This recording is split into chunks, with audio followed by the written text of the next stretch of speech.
So many new cards, so many modern combos to talk about. So let's look at which of these new cards will be competitive in modern. First up is a card that I'm very excited to see, and that is Deputy of Detention. For 3 mana, it's basically a creature version of Detention Sphere. On the upside, unlike Detention Sphere, this card will not hit our permanents in the crossfire, but on the downside, it is more vulnerable to removal since it is a creature. But I'm really excited about it because it is a wizard. Why does that matter? Because of the card Nabin. Nabin doubles the triggered abilities of wizards as they enter. So with Nabin out, Deputy will target 2 permanents and remove all of our opponent's copies of both permanents, which is pretty good. But is this card in a wizard deck good enough for modern? And if so, what would the deck look like? Well, here's where things get complicated. One option is to make a spells wizard deck with Snapcaster, but because we need a lot of creatures to make Nabin worth it, I don't see a build version like this working at all. A second option would be to build around Merfolk wizards, since there are a lot of Merfolk wizards that have triggered abilities, and this version would actually have a really nice curve for Aether Vial with a lot of cards that cost 2. But the problem with Merfolk wizards is that both Nabin and Deputy are not Merfolk,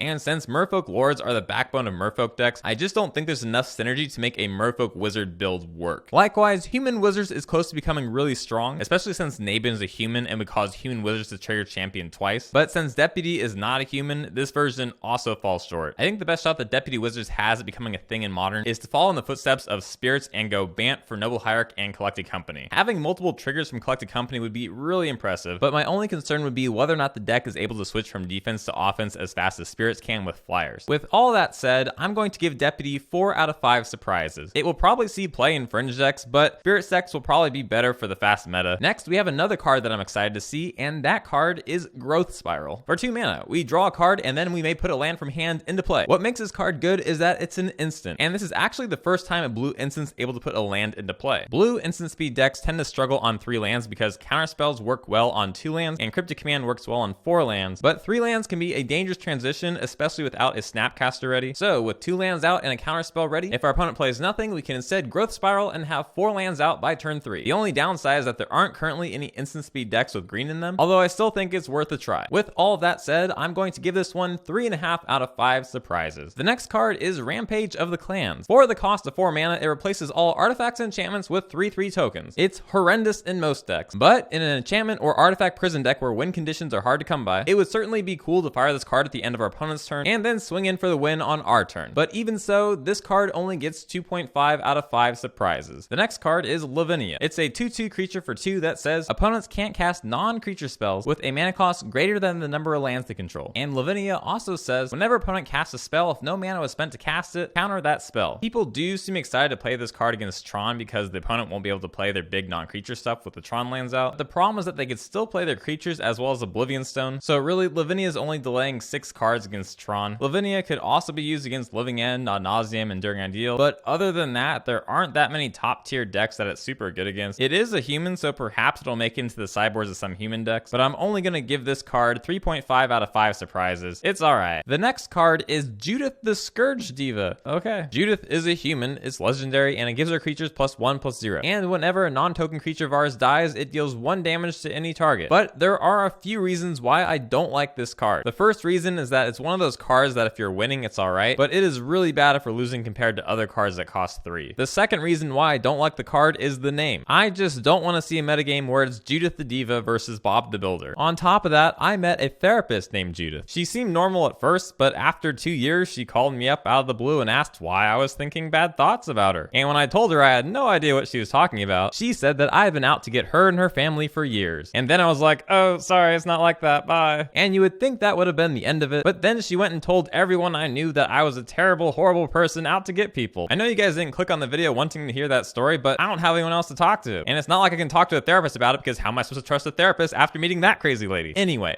0 out of 5 surprises for this crap card. Moving on, we have Electrodominant. For X and 2 red, it deals X damage to any target. Then we may cast a card with converted mana cost X or less. It doesn't seem great on the surface, but then you realize that we can cast Living End and other suspend cards for 2 mana. Electrodominance would not work in traditional Living End decks, but we did have a deck with As Foretold and Karazev's expertise that was super close to becoming a thing. Compared to Karazev's expertise, Electrodominance costs 1 less and it can be played without any creatures on the battlefield. I have very high hopes for this card and that's why I'm giving it 4 out of 5 surprises. Next is Sphinx of Foresight. If this card is in our opening hand, we scry 3. It would be a bit of a dud card in a lot of decks, but with the living end deck we were just talking about, where we could discard Sphinx, I think it would be worth the scry. So we will give this one 3.5 out of 5 surprises. The last card we are looking at today is Light Up the Stage. It exiles the top 2 cards of our library, and we can play those cards until the end of our next turn. And if our opponent lost life this turn, it only costs 1 as opposed to 3. The card is really close to being draw 2 cards for 1 mana. If a land is exiled, we can play it, and these 2 cards even stick around until the end of our next turn. I think it would work extremely well in Goblin decks as well as burn decks, as some of the cards that cost 2 in burn were replaced with cards that cost 1. Plus, it works well with cards like Bomat Courier and Flame of Keld, where we can discard a hand and still play these 2 exiled cards. The only downside would be top decking this card with an empty hand and no creatures out, but I still think it's very much worth it. So we'll give this one 4.5 out of 5 surprises. And that is all for now. Here are the deck box winners this time around. You have a chance of winning a free deck box of your own if you comment and subscribe. Be sure to let me know in the comments which spoiled cards you think will have the biggest impact on Modern. And as always, I hope you have a great day.